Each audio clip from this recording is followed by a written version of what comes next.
네, 김영환입니다. 한 주 또 주님 말씀 함께 하면서 나아가겠습니다. 개척교회가 잘 되려면 어떻게 해야 될까요? 전통 기존 교회보다 더 피나는 노력을 해야 되겠죠. 사실 개척교회가 부흥하려면 전통 기존 교회보다 사실 더 제대로 해야 되죠. 그렇다고 뭐 더 많은 일을 할 수 있는 것도 아니고 더 많은 재정을 투자할 수 있는 것도 아닙니다. 그러면 어떻게 해야 개척교회가 참 잘 될까요? 마구 뭐 정착하도록 이 사람 저 사람을 다 받으면 될까요? 처음에는 조금 사람들이 모이면 좋겠다 생각해서 이 사람 저 사람 다 받고 그 아무나 이렇게 섬김의 자리에 세워두면 잘 될 것 같지만 안 됩니다. 모래성 위에 세워진 것과 똑같아서 파도가 한번 쫙 휩쓸고 지나가면 우르르 다 무너져 버려요. 그러면 개척교회도 이상한 사람들을 마구 받고 섬김의 자리에 세우면 우르르 무너질 수밖에 없는 겁니다. 오늘 민수기 5장에 보면 부정한 자를 어떻게 하라고 말씀하고 있나요? 부정한 자가 있으면 그냥 진영 안에 두고 섬김의 자리, 리더의 자리 마구 세우는 것이 아니라 오히려 아무리 대단해도 부정한 자가 있으면 진 밖으로 꺼내야 한다라고 말씀하고 있습니다. 이게 공동체가 살고 부흥하는 비결이라는 거예요. 그래서 민수기 5장은 이스라엘 공동체 안에서 어떻게 해야 하는가? 정결에 대해서, 죄에 대해서 다루고 있습니다. 첫 번째로 1절에서 4절까지의 말씀을 보면 이런 말씀이 나와요. 여호와께서 모세에게 말씀하여 이르시되 이스라엘 자손에게 명령하여 모든 나병 환자와 유출증이 있는 자와 주검으로 부정하게 된 자를 다 진영 밖으로 내보내되 남녀를 막론하고 다 진영 밖으로 내보내어 그들이 진영을 더럽히게 하지 말라. 내가 그 진영 가운데 거하느니라 하시매. 여기 3절 말씀에 보면 뭐라고 말씀합니까? 남녀를 막론하고 누구든지 진영 밖으로 다 내보내라. 왜 그러냐? 진영을 더럽히게 하지 말아야 되기 때문에 그렇게 해야 된다 말씀하신 거죠. 4절에 보면 이스라엘 자손이 그같이 행하여 그들을 진영 밖으로 내보내었으니 곧 여호와께서 모세에게 이르신 대로 이스라엘 자손이 행하였더라. 그러니까 이스라엘 자손이 하나님의 말씀하신 대로 했을 때 공동체가 제대로 설 수 있다라는 겁니다. 오늘날도 우리가 그렇게 해야 된다라는 거예요. 오늘 민수기 5장의 5절에서 10절에는 이스라엘 백성 가운데에서 죄를 범한 사람이 있으면 어떻게 해야 되는가? 그 내용을 다루고 있는데 일단 죄를 자백하게 해야 된다. 그리고 죄를 지은 거에 대해서 보상까지 해야 된다. 이렇게 말씀하고 있습니다. 5절과 6절 볼까요? 이스라엘 자손에게 이르라. 남자나 여자나 사람들이 범하는 죄를 범하여 여호와께 거역함으로 죄를 지으면 그 지은 죄를 자복하고 그 죄값을 온전히 갚되 5분의 1을 더하여 그가 죄를 지었던 그 사람에게 돌려줄 것이요.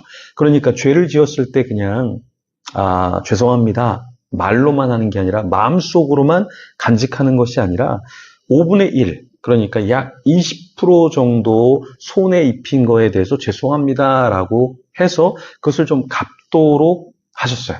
그러니까 우리가 누구에게 좀 미안하면 죄송합니다. 이 말이 되게 어렵죠, 사실은. 그런데 하나님께서는 그렇게 하는 게 더 좋다. 그리고 그렇게만 하지 말고 조금 더 재정적으로 조금 더 변상을 하는 것처럼 실제로 좀 책임을 져야 된다. 이렇게 말씀을 하신 겁니다. 그래서 우리가 공동체 안에서 서로가 미안하면 마음속에만 갖고 있지 말고 입으로 우리가 이야기를 좀 해야 되고 또 때로는 따뜻한 밥도 좀 사주고 선물도 좀 해주면 훨씬 더 그 사람에게 보상이 되고 용서함이 되고 공동체는 아름답게 된다라는 것입니다.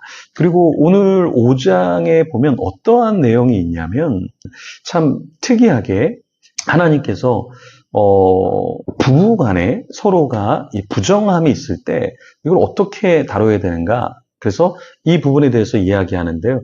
예를 들어서 배우자의 부정이 의심이 된다. 그럼 질투의 법으로 어떻게 하라고 이야기하냐면 그 배우자의 불륜을 의심할 때 하나님 앞으로 나와서 의심을 해결하도록 말씀을 하셨습니다. 그러니까 절차를 가지고 그것을 하면 하나님께서 도와주셔서 정말 이게 부정한지 부정하지 않은지를 하나님이 드러내 주시고 가정을 지키도록 해주신다. 이런 내용이 나옵니다. 그래서 16절부터 19절에 이런 내용이 나와요. 제사장은 그 여인을 가까이 오게 하여 여호와 앞에 세우고 토기에 거룩한 물을 담고 성막 바닥에 티끌을 취하여 물에 넣고 여인을 여호와 앞에 세우고 그의 머리를 풀게 하고 기억나게 하는 소재물 곧 의심의 소재물을 그의 두 손에 두고 제사장은 저주가 되게 할 쓴 물을 자기 손에 들고 여인에게 맹세하게 하여 그에게 이르기를 내가 내 남편을 두고 탈선하여 다른 남자와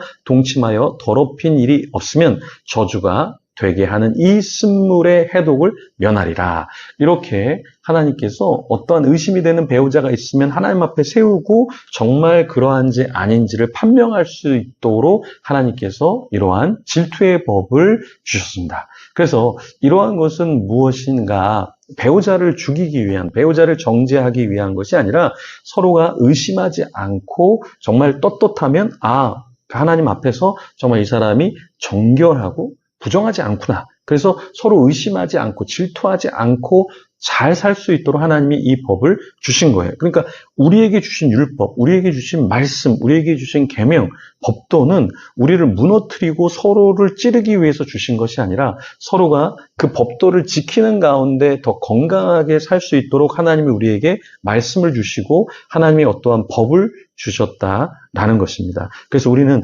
하나님 앞에서 사람 앞에서 부정하지 아니하고 정결하고 신실한 그 삶을 계속해서 우리는 살도록 노력해야겠죠. 그래서 오늘 하루도 하나님 내가 부정하지 않고 또 내가 섬김의 자리에 있지만 내가 온전히 섬기는 가운데 공동체를 세우고 또 가정을 세우고 이 세상을 세워가는 자가 되게 하소서. 이렇게 여러분, 저도 여러분도 같이 기도하며 우리 하루를 시작하면 좋겠습니다. 같이 기도하겠습니다.